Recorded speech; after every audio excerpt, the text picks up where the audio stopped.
Bonjour, morning brief du 19 janvier 2024. Alors la bourse de Tunis reprend des couleurs et termine sur une note positive, rien de particulier, mais au moins le principal indice de la bourse de Tunis termine dans le vert, donc avec un taux index qui grimpe, augmente de 0,17%, réduisant ses pertes annuelles à 3,79%, dans des volumes qui restent modeste sur le marché central, 3 433 000 dinars échangés sur le marché central, mais également 2 705 000 dinars de transactions de blocs, de deux transactions de blocs. Il s'agit de l'UB, plus de 2 732 000 dinars de volume transigé sur la valeur bancaire. BIAT était également parmi les titres les plus actifs avec un volume de 734 000 dinars. Et SFBT parmi les titres les plus actifs avec un volume de 552 000 dinars. Pour ce qui est des principaux écarts de la journée, on a Anibaliz qui monte de 4,40%, 4,14% de hausse pour Selcom Towers qui progresse de 3,13%, 2,36% de hausse pour Telnet et Sotuvert qui prend 2,17%. Côté baisse, on a Gifitap qui recule de 4,44%, 4,32% de repli pour SIC. BH Bank accuse une perte de 2,63%, 2,33% de repli pour Tunisia et Sotrapi qui abandonne 1,98%. À propos de Sotrapil et d'indicateur d'activité, des indicateurs d'activité T4 2023 qui sont décevants, reflétant également le ralentissement de l'activité économique en Tunisie. Ça, on le voit au niveau de la croissance du PIB. En 2023, en effet, la quantité transportée au cours du T4 2023 a baissé de 27% à 348 015 mètres cubes, qui se traduit également par la baisse de 27% des revenus à 3 222 000 dinars. Sur l'ensemble de l'année, les quantités transportées ont baissé de 11,74%.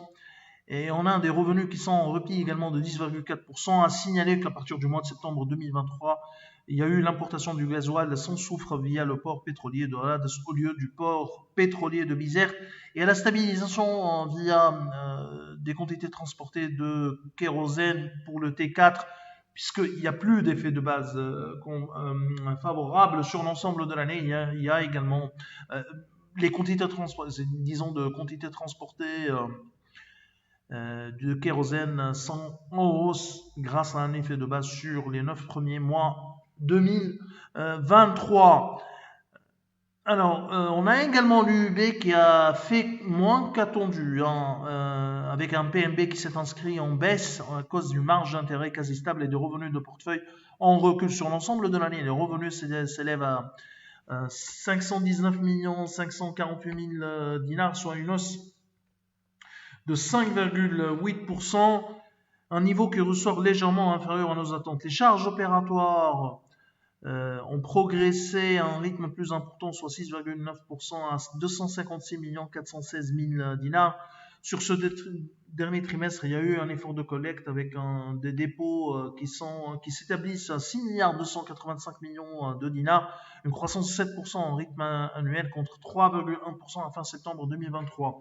Les crédits ont également augmenté de 2,4% pour se situer à 6 533 millions de dinars. On est sur un ratio crédit sur dépôt qui s'est amélioré de 460 points de base à 103,9%. Donc une évolution du top line qui est légèrement inférieure à nos attentes. Alors on a également Wayfair qui a publié une croissance de son PNB T4, 31,7%, mais à un niveau qui est inférieur à nos attentes. Nous, on s'attendait à un PNB autour de 25 millions de dinars sur le dernier trimestre. Il s'est limité à 19 millions de dinars. Alors, sur l'ensemble de l'année, une hausse de 19,8% du PNB, 24% attendu par un féminin, 73 95 000 dinars. La marge d'intérêt progresse de 17,8% et les commissions nettes se situent à 23 966 000 dinars contre 17 725 000 dinars en 2022. La déception concerne également le coefficient d'exploitation qui a augmenté à 71,9% contre 69,35% en 2022. Notre modèle sera revu à la baisse. Mais il y a eu également une autre déception, c'est Sokna, avec des ventes de la société immobilière qui se limitent à 751 000 dinars en T4. Sur l'ensemble de l'année, les ventes se situent à 6 620 000 dinars. 11 millions de dinars attendus par Alpha Mena, hein, contre 17 449 000 dinars. En fait, ils n'ont pas vendu, ils n'ont rien vendu au T4 2023. D'ailleurs, les promesses de vente, les promesses fermes de vente sont stables autour de 4,7 millions de dinars. Des chiffres avec un encours de stock qui est également important, 15 466 000 dinars. Un EBITDA également négatif à 858 000 dinars. Des chiffres qui sont vraiment inquiétants pour Soclin. Notre modèle sera revu à la baisse. C'est tout ce qu'on a pour ce matin. On vous remercie pour votre attention. Pour plus de détails, plus de commentaires, on vous invite bien sûr à nous lire au niveau sur le site Alpha Mena, que ce soit sur notre plateforme ou chatroom, mais également le site pour ce qui est des publications de latest et actualisation des modèles. Alors, on vous remercie pour votre attention. On vous donne rendez-vous pour demain matin, pour lundi prochain, en vous souhaitant un bon week-end. Au revoir.